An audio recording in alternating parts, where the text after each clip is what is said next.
아침마다 말씀으로 밝은 빛을 채우네. 예전도 어릴 때 보면 저희 부모님 세대에 이 이야기를 참 많이 했습니다. 제사 음식을 먹어야 되느냐 먹지 말아야 되느냐.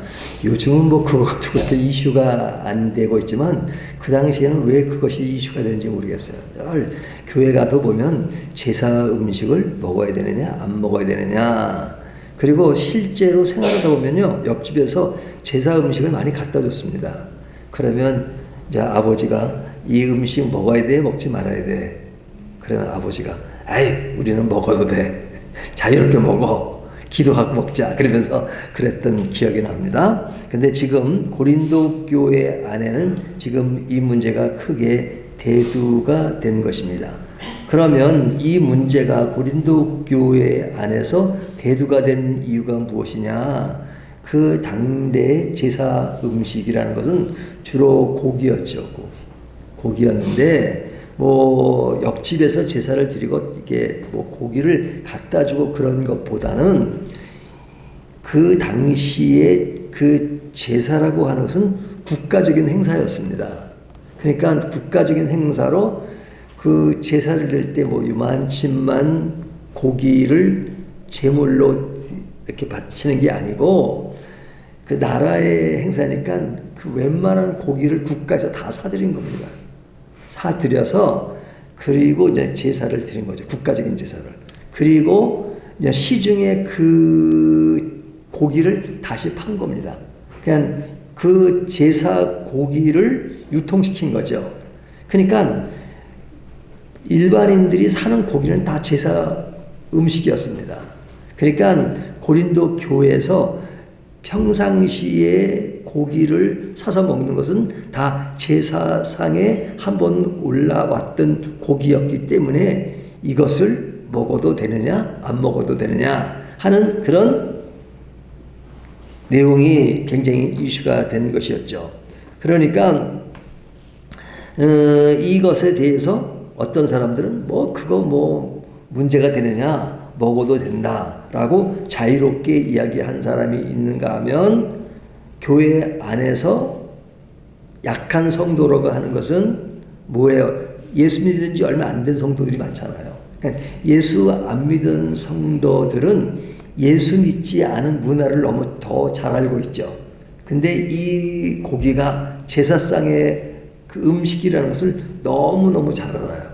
그러니까 그 사람은 예수 믿고 예수 믿은 어떤 새로운 그 신앙의 신사람을 가지고 있는데 교회 안에 그 제물 음식이 들어와서 그것을 자유롭게 먹는 것을 보면 좀 이해가 안 된 겁니다.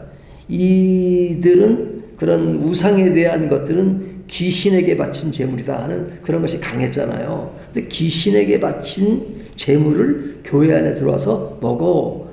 근데 그것을 자유롭게 먹는다고 잘 이해가 안 됐던 것이죠. 그러니까 이 두 가지 그 사람들의 반응이 굉장히 확연하게 비교가 됐던 겁니다. 어떤 사람은 자유롭게, 어떤 사람은 이거 귀신에게 바치는 음식인데 어떻게 이것을 먹을 수가 있어? 이것에 자유할 수 있다고 하면서 그 두 개에 마찰되는 그런 면이 교회 안에 있었던 것입니다. 그러니까 이 문제에 대해서 사도 바울에게 질문한 거죠. 편지를 통해서 이럴 때 어떻게 해야 되느냐. 근데 사도 바울이 이 질문을 받았을 때 아주 그냥 명확하게 먹어 이렇게 얘기하는 것도 아니고 먹지 마 이렇게도 얘기하지 않는 것이고 그 두 가지 결정을 내리지 않습니다. 그러면서 하는 말이 그 결론은 뭐냐. 10장 31절을 보면요. 그런즉 너희가 먹든지 마시든지 무엇을 하든지 다 하나님의 영광을 위하여 하라. 이게 정답입니다.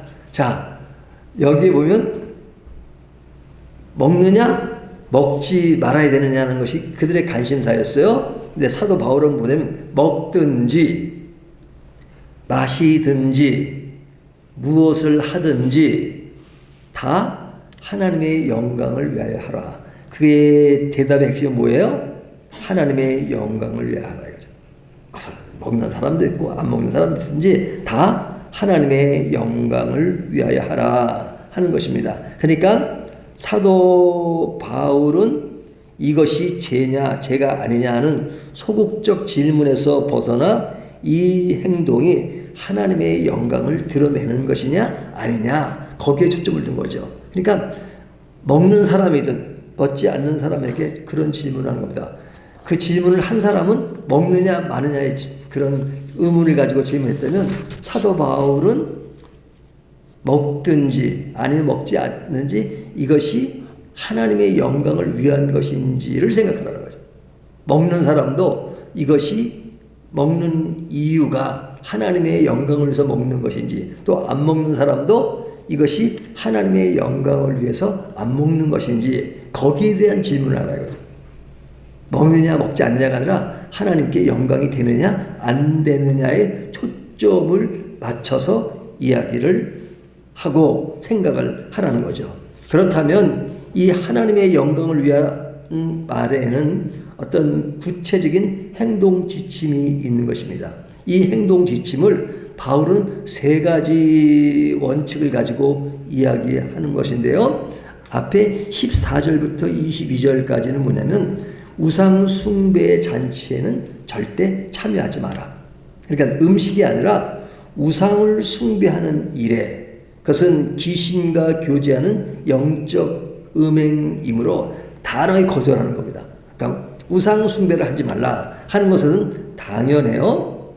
그런데 25절부터 27절까지는 시장에서 파는 고기나 불신자 이웃이 차려진 음식을 묻지 말고 먹으라. 묻지 말고 먹으라. 그러니까 주면 만물이 다 주님의 것이므로 양심의 가책을 느끼지 말고 감사함으로 자유롭게 먹으라. 이렇게 말합니다. 25절부터 27절까지가 그 얘기예요. 그런데 뒤로 가면 28절에 누군가의 이야기가 나오는 겁니다. 28절 누가 여기서 앞에는 먹으라가 자유롭게 이야기되는 겁니다. 근데 28절 누가 너희에게 이것이 재물이라 말하거든 알게 한 그 한 자와 그 양심을 위하여 먹지 말라. 앞에는 아주 담대하게 먹으라 해놓고선 뒤에 28절은 먹지 말라. 그 단서가 뭐냐? 누가 너희에게 이것이 재물이라 말하거든 알게 한 자와 그 양심을 위하여 먹지 말라. 그러니까 이것은 지금 어떤 것에 의문을 품고 있는 사람에 대한 인식을 하라는 거죠. 인식을. 내가 먹는 행동에 대해서 곁에 있는 연약한 형제가 시험에 든다면 그 음식을 당장 내려놓으라 하는 말입니다. 그러니까 하나님의 영광을 하라고 하는 그 이야기가 어디로 지금 흘러가고 있어요? 내 자신의 자유함이 아니라 상대방이 어떤 생각을 갖고 있느냐 하는 것에 따라서 내 행동을 좀 절제하라는 거죠. 그러니까 이 내용에는 두 가지 단어가 굉장히 중요하게 이야기됩니다. 첫째는 자유, 두 번째는 절제입니다. 자유는 누구를 위한 자유예요? 내 자신을 위한 자유예요. 하나님이 우리에게 자유를 주시고 진리가 우리를 자유케 한다는 그 말씀을 가지고 뭐 그거 가지고 얼매이느냐? 담대히 먹어라. 하지만 그 자유만 가지고 이야기하면 절제가 필요해요. 그 절제는 뭐냐? 나는 자유로운데 내 자유로움을 보고 상처를 받고 그리고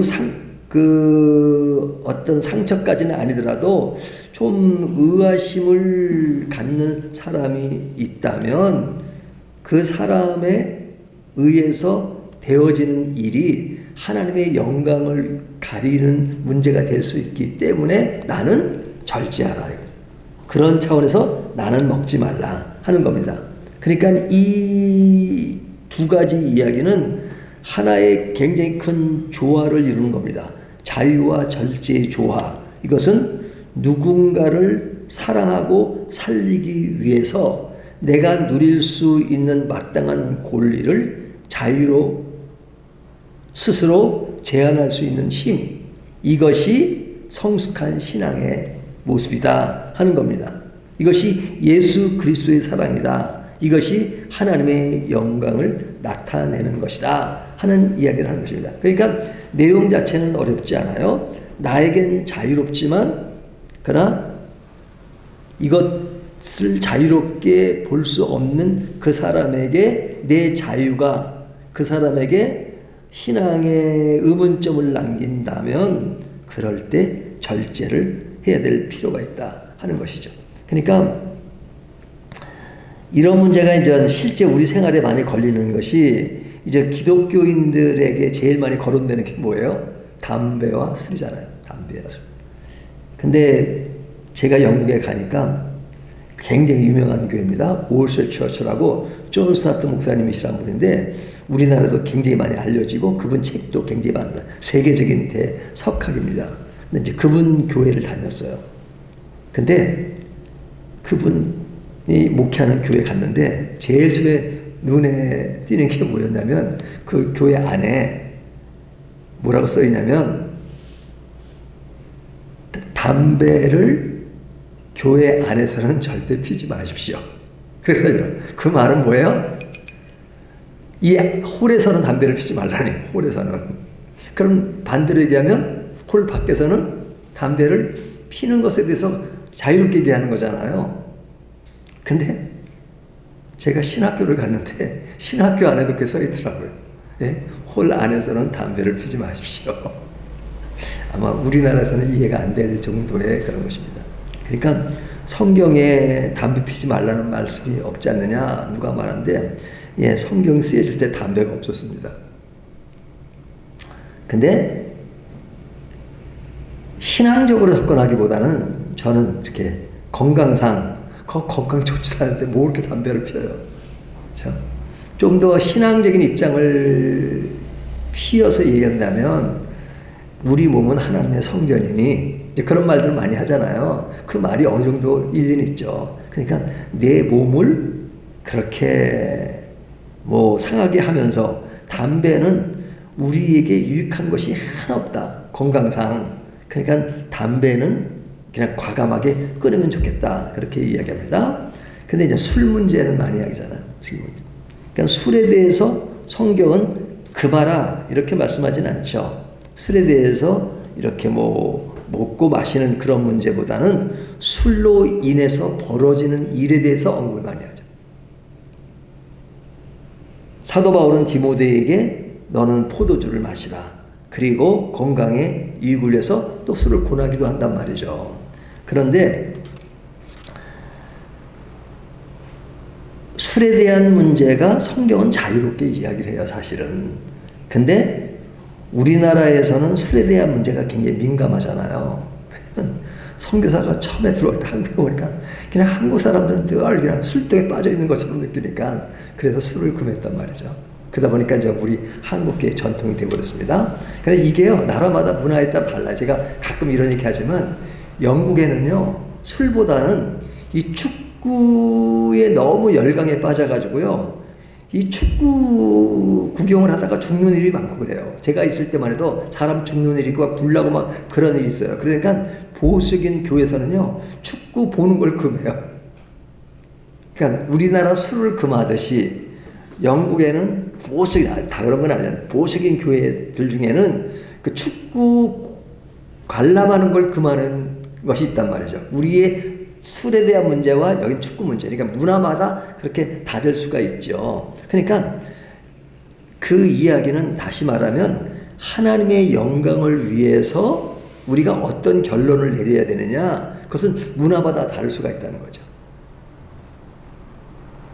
근데 이것이 이제 시대적으로 가면서 이렇게 많이 전 그런 것이 좀 더 완화되기도 하고 또 그것이 보편화되기도 하고 그렇거든요. 그러니까 이런 것에 대해서 사람을 대할 때 내가 자유롭게 하는 것에 대해서 상대방이 그것에 대해서 신앙의 어떤 약함을 갖게 된다 그러면 당연히 절제해야 되고, 그리고 하나님이 주신 자유로움이 있으면 그런 것은 또 그냥 담대하게 할 수 있는 것이죠. 그러니까 술을 마시고 마시지 않느냐가 중요한 것이 아니라 어디서 마셔야 되고 어디서 마시지 말아야 되느냐 하는 것이 더 중요할 수 있단 말이죠. 이것을 이야기하는 것입니다. 그러면서 사도 바울이 11장 1절에서 뭐라고 말하면 내가 그리스도를 본받는 자가 된 것 같이 너희는 나를 본받는 자가 되라 하는 것은 사도 바울이 뭘 잘하느냐? 자유와 절제를 잘하는 거예요. 이 균형을 잘 맞춘다는 것이죠. 그러니까 자기의 권리를 포기할 때는 포기하고 그리고 담대하게 행할 때는 행하고 그러니까 이런 문제 때문에 사도 바울은 사실은 베드로와의 어떤 갈등을 겪은 그런 이야기도 있잖아요. 그러니까 아무래도 베드로는 유대인이고 그러니까 물론 바울도 유대인이지만 어떤 문제에 대해서 이렇게 유대인들이 가졌던 그런 율법주의적인 그런 부분에서 쉽게 자유롭지가 못했던 부분이 있었죠. 베드로가. 그러니까 바울은 그런 면에서 굉장히 가감하게 이야기합니다. 하지만 지금 이 고린도전서를 누가 썼어요? 바울이 쓰고 있잖아요. 그 담대했던 그 바울이 오늘 본문에서는 모든 일을 하나님의 영광을 위해서 하라. 이 이야기는 또 하나님의 영광을 위해서 하지 말아야 될 것이 있는 것이죠. 그것은 어디? 자유와 절제. 그렇다면 내 혼자 인생을 살아가는 것이 아니라 혼자 신앙생활을 하는 것이 아니기 때문에 나만을 위한 것이 아니라 다른 형제를 위해서 내가 이런 모든 것을 어떻게 수위를 조정하고 살아야 되는가 하는 것. 이것은 뭐 그런 해당되는 문제가 굉장히 많죠. 제사 음식뿐 아니라 굉장히 많은 것이 있잖아요. 그러니까 그런 것을 생각을 많이 해야 되죠. 옛날에 우리는 습관 중에 하나가 남의 집에 가면 제일 먼저 뭘 합니까? 기도하잖아요. 근데 한번 생각해 보세요. 내가 내 집에 왔을 때 어디 나갔다 들어왔을 때 딱 앉으면 기도를 하십니까? 안 하십니까? 그건 사람은 다르죠. 근데 이제 어느 날 청년부 시절에 전사 때입니다. 이제 중국집에 옛날에는 이렇게 중국집에서 많이 모였잖아요. 짜장면을 많이 먹었잖아요. 그러면 이제 특별히 여러 사람이 모이면 그 방이 있었습니다. 중국집에. 그 방에 모입니다. 내가 방에 뭐 한 10명, 10대 명 들어가는 그 방 있잖아요. 그럼 거기서 만나기로 해요. 청년들아. 그러면 청년들이 이제 오거든요. 한 명 한 명씩 옵니다. 그러면 제일 먼저 와서 뭐 하는 줄 아십니까? 딱 앉자마자 다 기도해요. 그래서 제가 한번 장난 앉았어요. 너희들은 아주 이 중국집 잘 들어가고 기도를 참 아주 예쁘게 하네. 집에 들어갈 때도 기도하니? 저 장면. 근데 그 중국집에 가서 기도하는 것이 잘못이 아니잖아요. 하지 말란 얘기가 아니잖아요. 하지만 우리가 무의식 중에 하는 것에 대해서 한 번쯤 생각을 해보라는 거죠. 내가 기도가 하나의 형식에 따라서 하는 것인가. 근데 어느 날 중국집에서 만났을 때 제가 가니까 청년들이 와 있더라고요. 제가 앉아서 어떻게 할게요? 딱 앉아서 기도를 했습니다. 그러니까 청년들이 전사님 옛날에 그런 말씀 하시더니 전사님 기도하시네요. 그렇죠? 뭐 장난, 시마, 농담으로 하나님의 영광을 위해서 뭐 그랬던 그 기억이 납니다. 그러니까 제가 평상시에 중국집 가서 기도 잘 안 하죠. 뭐 잘하는 게 안 하죠. 음식 먹으러 기도한 적이 없습니다. 하지만 그때는 기도를 했어요. 왜요? 청년들이 그러한 모습에 대해서 우리가 하나님의 영광을 위해서는 그런 것이 뭐 자유롭게 이야기될 수 있는 것. 그것 때문에 그랬던 것 같습니다. 자, 이 이야기는 너무 간단합니다. 절제냐, 자유냐 하는 것에 우리가 어떤 그런 매이지 않으면서도 매일 수 있는 신앙의 자세가 얼마나 중요한가 하는 것들을 다시 한번 생각하게 합니다. 기도하겠습니다.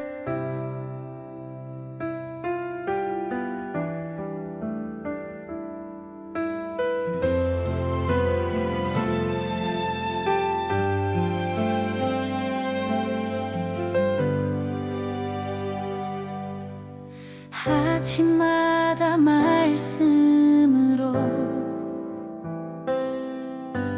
밝은 빛을 채우네.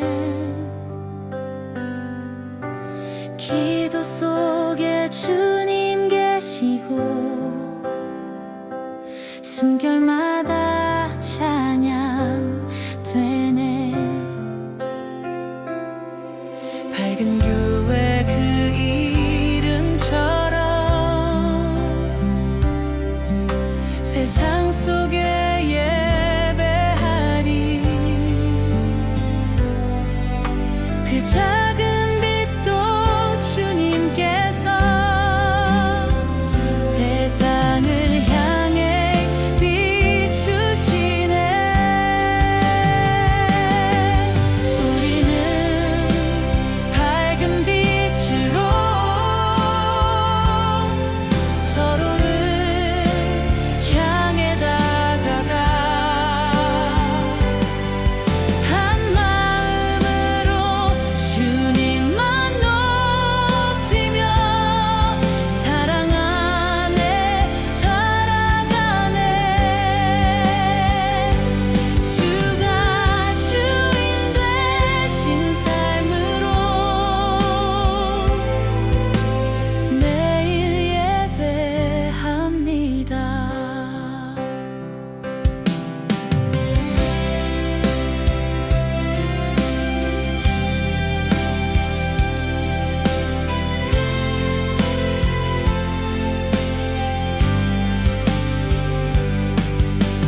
복음의 진리 붙들며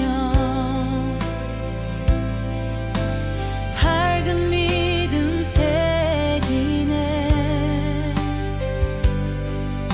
하나님 나라의 가치로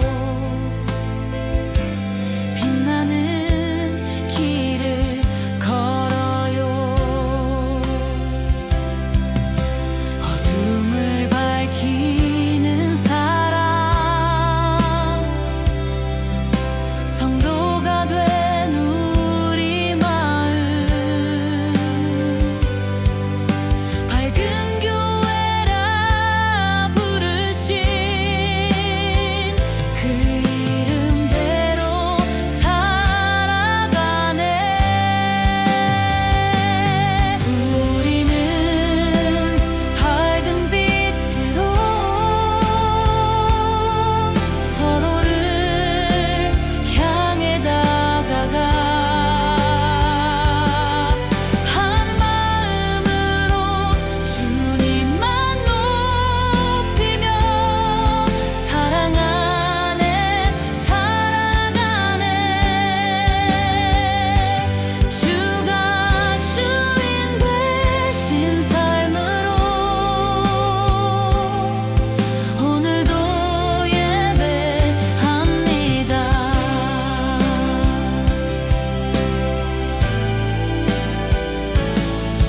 우리는 밝은 빛으로 서로를 향해 다가가 한 마음으로 주님만 높이며 사랑 안에 살아가네. 주가 주인 되신 삶으로 매일 예배합니다.